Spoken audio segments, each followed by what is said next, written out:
Praise lord. వాక్యములకు వెళ్ళే ముందు ప్రార్థించము. స్తోత్రం స్తోత్రం స్తోత్రం ప్రభు, సర్వోన్నతుని సర్వశక్తిమంతుల కృపామయడానికి లెక్కలేని స్తోత్రాలు స్తోత్రాలు ప్రభు. ఆయన వినిచిన వారికి చూచుచున్న వారికి ప్రతి ఒక్కరికి రక్షణ భాగ్యం దయచే ప్రభు. విని మారు మనసు పొందుటకు సహాయం చే ప్రభు. నిలబడేది నేను కానీ మాట్లాడేది నీవు నాయన ప్రభు. మాట్లాడమని అడుగుచున్నాము నాయన ప్రభు. నీకు స్తోత్రము, నీకు వందనాలు నాయన ప్రభు. నజరేయుడానికి స్తోత్రాలు, యేసయ్యానికి స్తోత్రాలు ప్రభు. నీకు వందనములు నాయన ప్రభు. మమ్మల్ని కాచి కాపాడినందుకు, నీ రెక్కల చాటను మమ్మల్ని భద్రం చేసినందుకు నీకు స్తోత్రాలు నాయన ప్రభు.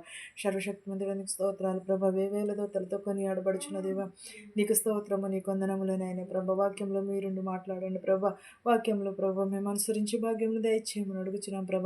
వాక్యం ద్వారాగా ప్రభ నీకు లోబడి జీవించే బిడ్డలుగా ఉండేటకు సహాయం చేయమని, నా ప్రార్థనను అంగీకరించమని యేసునామములో బ్రతిమాలు వేడుకొనుచున్నాను తండ్రి. ఆమేన్. హెబ్రీలకు 11 మొదటి వచనం చూసుకుందామండి. విశ్వాసమైనది నిరీక్షింపబడిన వాటి యొక్క నిజ స్వరూపం, అదృశ్యమైనవి ఉన్నవనుటకు రుజువై ఉన్నది. ఏంటది? విశ్వాసము నిరీక్షింపబడిన వారికి అది ఒక నిరీక్షణ అయినది, అదృశ్యమైన ఉన్న వాటికి రుజువై ఉన్నది. మనం ఒకవేళ విశ్వాసము అని, నేను విశ్వాసరాలని అని చాలామంది అంటారు, కానీ చాలామంది కూడా అంటూ ఉంటారు విశ్వాసము, విశ్వాసపరాలు. కానీ విశ్వాసం అంటే ఏంటది? రుజువు చేసుకున్నటకు అది ఒక నిరీక్షణను రుజువు చేసుకుంటాం, నిజమైన స్వరూపము అని అంటున్నాడు. అదృశ్యమైన ఉన్న వాటికి రుజువు అని అంటున్నాడు. కానీ చాలామంది కూడా ప్రార్థన చేస్తారు, చాలా భక్తిగా చేస్తారు, చాలా నిరీక్షణ కలిగి ఉంటారు. కానీ మనలో విశ్వాసం లేకపోతే దేవుడు ఆ ప్రార్థన ఆలకిస్తాడంటారా? విశ్వాసముని ఎక్కడ చూసిన బైబిల్ అంతట్లోనూ కూడా పాపులను రక్షించాడు. దేవుడు అంటే తెలియని వాళ్ళని రక్షించాడు, నిరీక్షణ లేని వారిని రక్షించాడు. ప్రతి ఒక్కళ్ళని కూడా దేవుడు అంటే తెలియని వాళ్ళని రక్షించాడు. కానీ ఈ లోకంలోకి ఎవరిని కొరకు వచ్చి ఉన్నాడు? పాపులను రక్షించుట కొరకు వచ్చి ఉన్నాడు. కానీ విశ్వాసం అనేది రుజువు చేసుకునేటಕ್ಕೆ మనము ఏం చేయాలి? నిరీక్షణ కలిగి ఉండాలి. అదృశ్యమైన వాటి ఉన్న కొరకు రుజువు చేయుటకే మనం విశ్వాసమును నిరీక్షించుకోవాలి. నిరీక్షణ లేకుండా దేవుని రాజ్యంలో ప్రవేశించలేడు ఎవడును కూడా. నిరీక్షణ లేకోకుండా ఎవరును కూడా దేవుని వాక్యము వలన నిర్మూలమైనవి అందును బట్టే అదృశ్యమైనది కనబడును. పదార్థముల చేత నిర్మింపబడలేదు, విశ్వాసం చేత గ్రహించుచున్నాము. ఎక్కడ? దేవుని వాక్యము నిర్మూలమైనది అందును బట్టి అదృశ్యమైనది అని కనబడిన. పదార్థమును బట్టి నిర్మింపబడలేదు, కానీ విశ్వాసమును బట్టి వాక్యమును అనుసరించి గ్రహించమని అంటున్నాడు. కానీ దేవుడు ఏం చేశాడు? హేబేలు కంటే కయ్యేన హర్పనే చాలా నచ్చింది. కానీ ఎలాగిచ్చాడు? విశ్వాసంతో ఇచ్చాడు. హానోకు కూడా విశ్వాసము ఉండటం వల్లనే కదా, విశ్వాసము బట్టే కదా హానోకు మరణము చూడకుండానట్లు కొనిపోబడిన అన్నాడు. అతడు కొనిపోబడిన అంటున్నాడు. దేవునికి ఇష్టడై ఉంటేనే సాక్ష్యము. మన దేవునికి ఇష్టం లేకోకుండా ఏది కూడా చేయలేము. మనం విశ్వాసం లేకుండా దేవునికి ఇష్టడై ఉండుట కూడా అసాధ్యము. దేవుని యొద్దకు వచ్చేవాడు ఆయన ఉన్నాడని నమ్మి తన వెదుకు వారందరికీ కూడా ఫలము దయచేయువాడని నమ్మవలెను కదా. విశ్వాసం లేకుండా దేవుని ఎవరిని కూడా చూడలేదు, దేవుని రాజ్యంలో కూడా ప్రవేశించాలి. ప్రతి ఒక్కరమును కూడా విశ్వాసమును బట్టే మనము ఎదరికి వెళ్ళాలి. దేవునికి ఇష్టడై ఉండాలంటే విశ్వాసమును కలిగి ఉండాలి. విశ్వాసం లేకోకుండా ఎవ్వరమును కూడా దేవుని చూడలేదు. వారు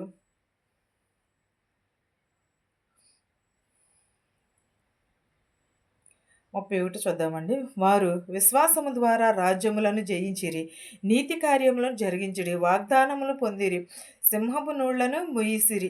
ఎలాగో విశ్వాసమును బట్టి దానియేలు ఏం చేశాడు? విశ్వాసంతో ప్రార్థన చేశాడు, సింహము నోళ్ళు ముయించాడు. మోషే ఏం చేశాడు? ఆరిన నేలనే నడిచాడు. ఆరిన నేలని విశ్వాసమును బట్టి అతడు అదృష్టుడైన వానిని చూచినట్లు సిద్ధబుద్ధి గలవాడై రాజ్యమునకు భయపడక ఐగుప్తుని విడిచి వెళ్ళాను. అప్పుడు ఏం చేశాడు? విశ్వాసమును బట్టే కదా ఎర్ర సముద్రము 2 పాయలుగా చీలిస్తే హారిన నేలని నడిచారు. మనం కూడా విశ్వాసమును కలిగి ఉండాలి. విశ్వాసమును బట్టే కదా, విశ్వాసము బట్టి వారు పొడి నేల మీద నడిచిరి, ఎర్ర సముద్రంలో బడి నడిచిపోయిరి. ఐగుప్తులు అలాగ చేయుచున మునిగిపోవుదురు. విశ్వాసమును బట్టి 7 దినములు ప్రదక్షిణ చేయబడిన తరువాత ఎరుకో గోడలు కూలెను. విశ్వాసమును బట్టి రాహాబు వేగుల వారి సమాధానముగా చేర్చుకున్నందున అవిధేయతలతో పాటు నశించిరి. ఎలాగో విశ్వాసమును బట్టే ఆ ఐగుప్తీయులందరూ కూడా ఎక్కడ ఆరిన సముద్రంలో నడవటం అంటే అది చాలా ఆశ్చర్యకరమైన విషయం కదా! మనం ఆరిన నేలని నడిచారంటే అది విశ్వాసమును బట్టే. విశ్వాసం లేకోకుండా ఎవ్వరును కూడా దేవుని చూడలేరు. దేవుని దగ్గరికి వెళ్ళలేరు. విశ్వాసమును బట్టే మనము దేవుని సన్నిధిలోకి వెళ్ళాలి. విశ్వాసం లేకోకుండా మనం ఏది కూడా చేయలేం. ఒక పని చేయాలనుకుంటే అది నేను చేయగలను అని నమ్మకం ఉంటేనే కదా మనం ఆ పని పూనుకోవాలి. ఒకవేళ నమ్మకం లేదనుకో దానికి మనము విశ్వాసం లేకోకుండా ఆ పని చేయలేము. ఒకవేళ నేను ఒక పని చేయాలి అని అనుకున్నాననుకో దాన్ని ఏం చేస్తాము? ఎదరికి వెళ్ళాలంటే ఏం చేస్తాము? దానిని మనము చాలా పట్టుదలతో చేస్తాం. ఈ పని ఎలా చేయాలి? ఈ పని ఎలా చేయాలని విశ్వాసము కలిగి, మనలో పట్టుదల కలిగి, నిరీక్షణ కలిగి ఆ పనిని సాధించుకుంటాం. అలాగే దేవుడు కూడా విశ్వాసం లేకుండా దేవునిని ఎవ్వరును కూడా చూడలేరు. దేవుని చూడాలంటే విశ్వాసం కలిగి ఉండాలి, నిరీక్షణ కలిగి ఉండాలి. ప్రతి ఒక్కరము కూడా దేవుని రాజ్యంలో చేరాలని అనుకుంటాం. కానీ దేవుని రాజ్యంలో చేరాలంటే ఏముండాలి? దేవుని వాక్యమును అనుసరించాలి. అబద్ధ జీవితమును విడిచిపెట్టాలి. మన ప్రవర్తన జాగ్రత్తగా చూసుకోవాలి. మన మాట తీరు చాలా జాగ్రత్తగా ఉండాలి. మనం దేవుని రాజ్యంలో ప్రవేశించాలని ప్రతి ఒక్కరికి ఆశ ఉంటది. విశ్వాసము కలిగి ఉండాలి. నిరీక్షణ కలిగి ఉండాలి. మారు మనసును కలిగిన మోషే ఎలాగైతే నేను సముద్రంని దాటగలదనని విశ్వాసంతో ఎదరికి వెళ్ళాడో, అలాగే విశ్వాసంతో ఆనోకు ఎలాగైతే మరణం చూడకుండా దేవుని రాజ్యంలోకి వెళ్ళాడో అలాంటి విశ్వాసమును కలిగి ఉండాలి. యోబు ఎలాగైతే నిరీక్షణ కలిగి ఉన్నాడో దేవుని యందు అలాంటి నిరీక్షణ కలిగి ఉండాలి. దానియేలు సింహపు బోనులో ప్రార్థించినప్పుడు సింహము నోళ్ళు ఎలాగైతే మూయించబడ్డాయో అలాంటి ప్రార్థనా జీవితమును కలిగి ఉండాలి. అన్నా వలె ప్రార్థించాలి. రోధించే స్త్రీల వలె ఉండాలి. మనం ఎప్పుడును కూడా ప్రతి ఒక్కరము కూడా దానియేలు వలె పురుషులుండాలి. రోదించిన స్త్రీల వలె ఉండాలి. మనమందరం కూడా యవనస్తులు వాక్యము చేత మనం తన నడకను శుద్ధి చేసుకోవాలి. ప్రతి ఒక్కరము కూడా దేవుని వాక్యమునకు మాత్రమే ప్రార్థన చేసినప్పుడు పొందుచున్నామని నమ్మిన ఎడల మనకి ఏమి కలుగును? విశ్వాసము కలుగును. విశ్వాసము కలిగి రక్షింపబడతాము. అలాగే ఈ వాక్యము మీకును మాకును మనందరికీ తోడయుండును గాక. ఆమేన్. ప్రార్థించుకుందాం. స్తోత్రం స్తోత్రం స్తోత్రం సర్వోన్నతుడ సర్వశక్తిమంతుడ కృపామయుడ నీకు లెక్కలేని స్తోత్రాలు నాయన ప్రభా. వినిచిన వారికి చూచుచున్న వారికి మారు మనసు దయచే ప్రభా. రక్షణ భాగ్యం దయచే ప్రభా. ప్రతి ఒక్కరికి నాయన ప్రభా నిరీక్షణ కలిగే మనసును దయచే ప్రభా. మా శత్రువులు మిత్రులు దీవించి ప్రభా. ధనుకులనేమి భేదాలనేమి దీవించమని అడుగుచున్నాం ప్రభా. అడుగుచుండగా మాకు సహాయం చే ప్రభా. వినిచిన వారికి చూచిన వారికి ప్రతి ఒక్కరికి ప్రభా మారు మనసు దయచే ప్రభా.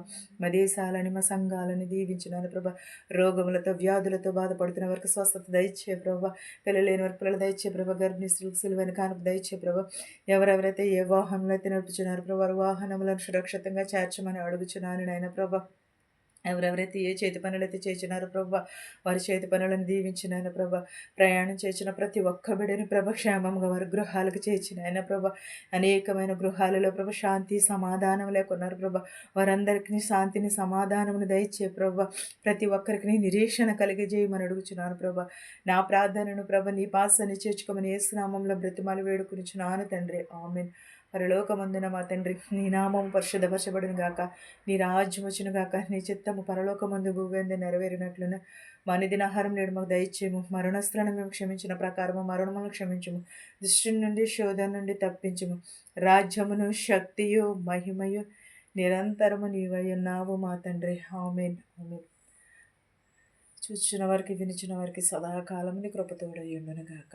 ఆమేన్. అందరికీ వందనాలు.